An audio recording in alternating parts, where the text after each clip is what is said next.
Chicken দো পেঁয়াজা অনেকে অনেক রকমভাবে করেছো, একবার আমার এই পদ্ধতিতে করে দেখো। চিকেনটাকে আমি 2 ঘন্টা টক দই দিয়ে ম্যারিনেট করে রেখেছি।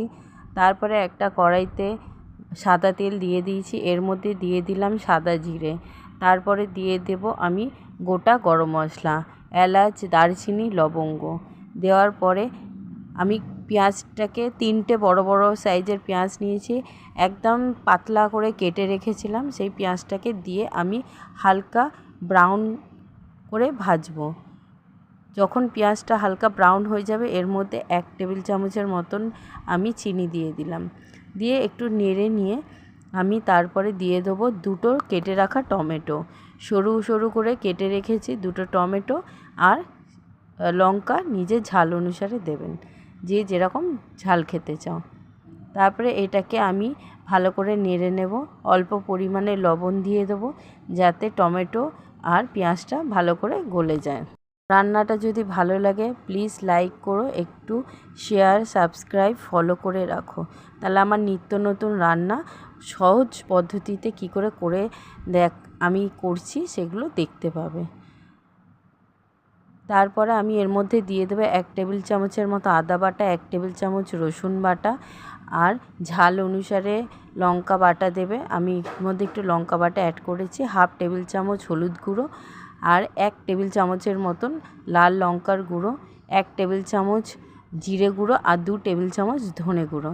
লঙ্কার গুঁড়োটা একটু পরিমাণটা বেশি দিতে হবে। তারপরে দেখবে মশলাটা কষতে কষতে এর মধ্যে তেল ছেড়ে গেছে, তখন আমি এই ম্যারিনেট করা চিকেনগুলো দিয়ে দিলাম। দিয়ে এটাকে আমি ভালো করে মশলার সাথে মিশিয়ে, বেশি টাইম লাগে না ম্যারিনেট করে রাখতে, খুব তাড়াতাড়ির মধ্যেই হয়ে যায়।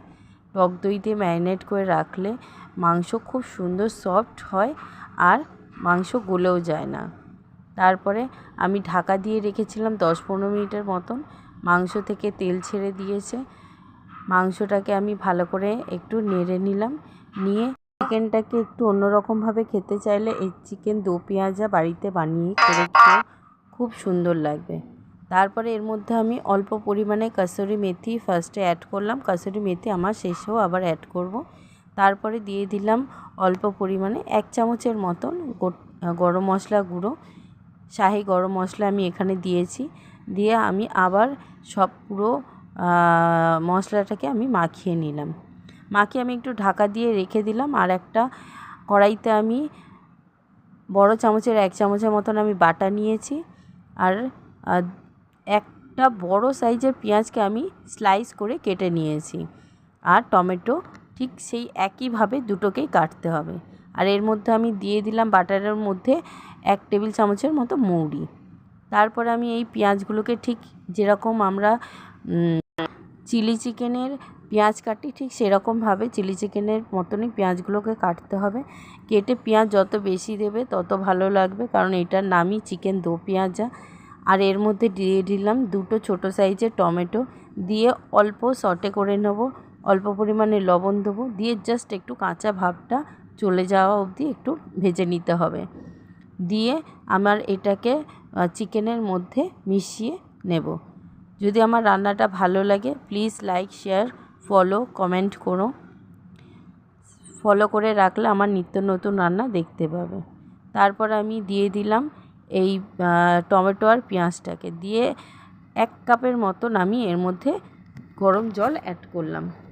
জলটা অ্যাড করে নিয়ে আমি 2 থেকে 5 মিনিটের জন্য একটু ঢাকা দিয়ে রেখে দেবো। যখন আমার মশলাটা পুরো জলটার সাথে মিশে যাবে তখন আমার বেশিক্ষণ লাগবে না, 2 থেকে 5 মিনিটের মতনই লাগে। মাংস আমার কষা হয়ে গেছে, দিয়ে একটু ঢাকা দিয়ে রেখে দিয়েছিলাম, হয়ে গেছে আমার। এরপরে ধনেপাতাটা দিয়ে আবার আমি 1 মিনিটের মতন একটু ঢাকা দিয়ে দিলাম। ধনেপাতাটা দিয়েছি তাহলে সুন্দর একটা গন্ধ ছাড়বে। তারপরে আমি ঢাকা দিয়ে রেখে দিলাম। দিয়ে এরপরে আমি কাসুরি মেথি দিয়ে আমি নামিয়ে নেব। কাসুরি মেথি দিয়ে দিলাম, দিয়ে আমার তৈরি হয়ে গেল চিকেন দো পেঁয়াজা। রিকোয়েস্ট রইল একবার করে টেস্ট করে